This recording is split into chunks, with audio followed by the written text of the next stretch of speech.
Namaste, welcome to Geeta's Kitchen. Very often we want to make a side dish and then we really don't know what to make. For example, in my fridge today only I found only this tomatoes, onions, some green chilies and so on. So I said, now let me make an interesting side dish using only these. So here I have sliced some onions, tomatoes, green chilies. Here some coriander leaves, curry leaves, pudina leaves. These are basic ingredients which are available, and I always keep fresh grated coconut in my freezer ready, so it will come of use. First we will make the masala for this. Here I am taking grated coconut. To this I am adding 4 cashew nuts and 1 tablespoon of this bhuna chana or roasted gram, that is our chutney dal.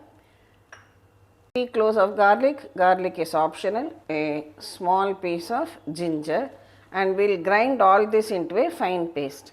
So our masala has been blended into a fine thick paste. We will keep this aside for now. Heat about 2 tablespoons of oil in a pan. First we will add our whole masalas. This is 1 bay leaf, a small piece cinnamon, 4 or 5 cloves, and this is a teaspoon of fennel seeds or somph. Next I am adding 1 green chilli slit. Add in the sliced onions.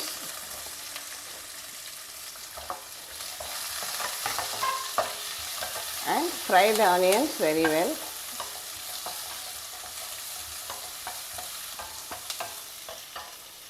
We will add some salt to make the onions cook faster.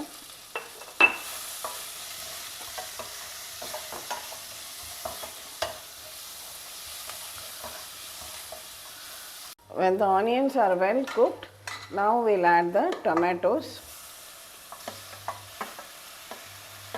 Along with it I have taken a handful of pudina or mint leaves.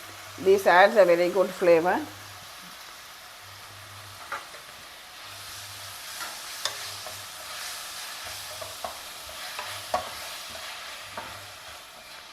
Again cook everything well together.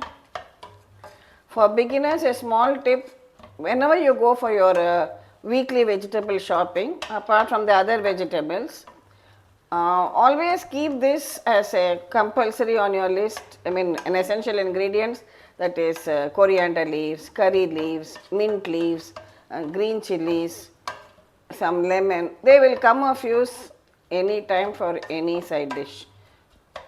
Cover it and cook it till the tomatoes also become nice and soft. Then we can add all the other spices. A pinch of turmeric powder, that is haldi powder. I am adding a teaspoon of sambar powder, homemade sambar powder. If you don't have sambar powder, you can add 1 teaspoon dhania powder and 1 teaspoon chilli powder.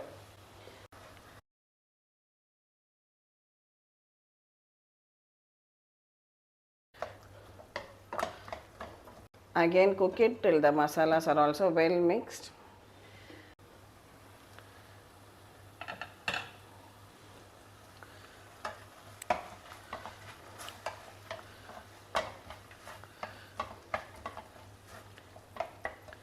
Now we will add in our ground paste of coconut, this chutney dal and other items.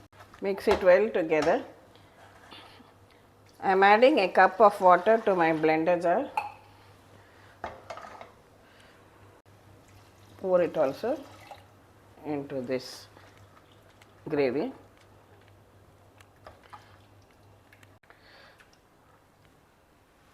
Mix it very well. Now again cover it and cook it for another 2 to 3 minutes. Meanwhile, here I have 1 tablespoon of besan, that is gram flour or chickpea flour. We will add a little water and make it into a paste. Make it without any lumps.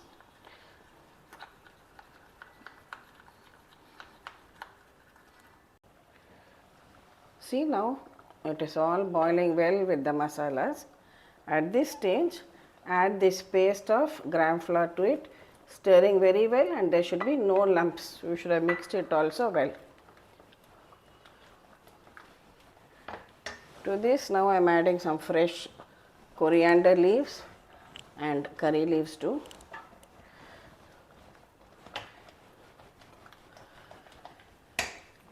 Now add in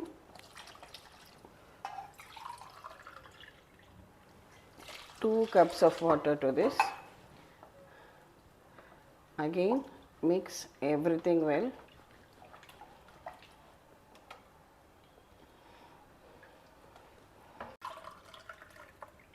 I am adding another 1 cup. So totally now I have added 3 full cups of water to this.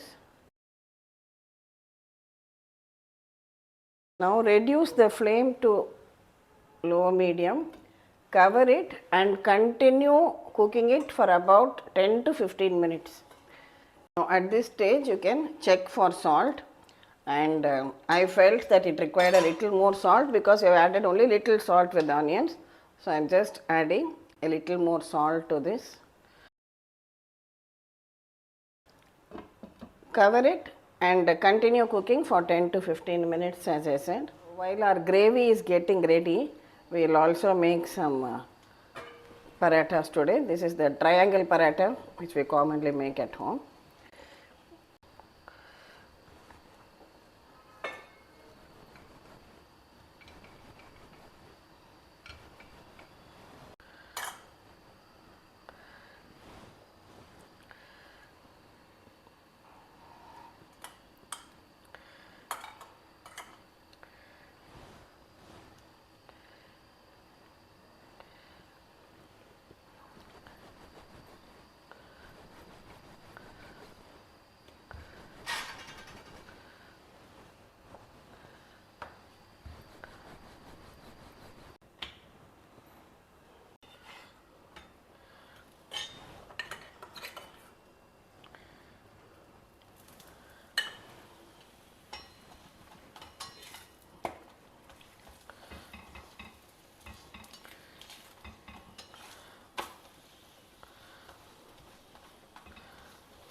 I have shifted the gravy to the other side.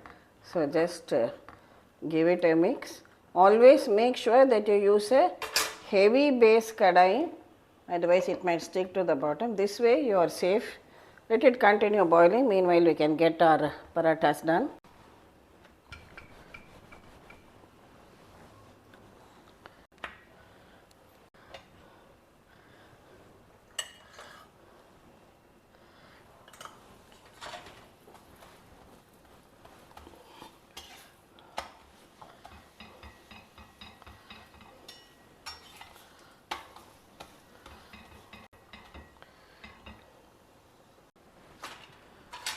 See the lovely layers which we are getting like this. See, let's have a look at our gravy. It has been boiling very well now, and this is the perfect consistency because it will thicken a little bit on cooling too.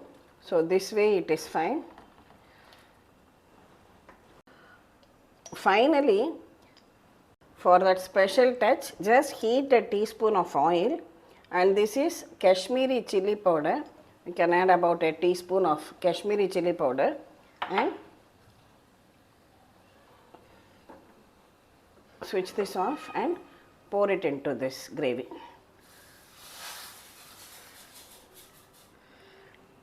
So our perfectly done masala gravy is now ready. You can serve it with parathas as we have done today. It goes well with ghee rice or biryani too.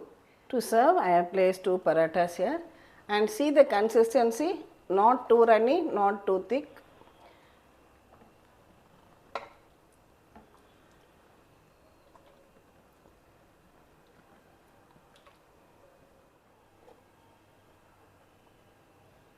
Easy side dish. You will find served in South India, Madurai, Chennai and such places, where they serve it along with the typical South Indian parotta, that is the layered one which they make with maida, stretchable and make it like that, and they serve this salna. The salna can be plain when they call it as empty salna, or they can add some vegetables to it too. So you can try it like this with just tomato, onions as I have done, and a perfect side dish to make at any time. Some people even just like to pour this gravy on top of the parathas and allow it to soak and have. Of course, it is individual taste. Whichever way you can enjoy it. Simple dish, easy to make, and when you don't have too many vegetables at home, you can make some side dish like this. Thank you for watching the video. Please subscribe to Geeta's Kitchen, and we'll meet again with another interesting episode from Geeta's Kitchen. Thank you.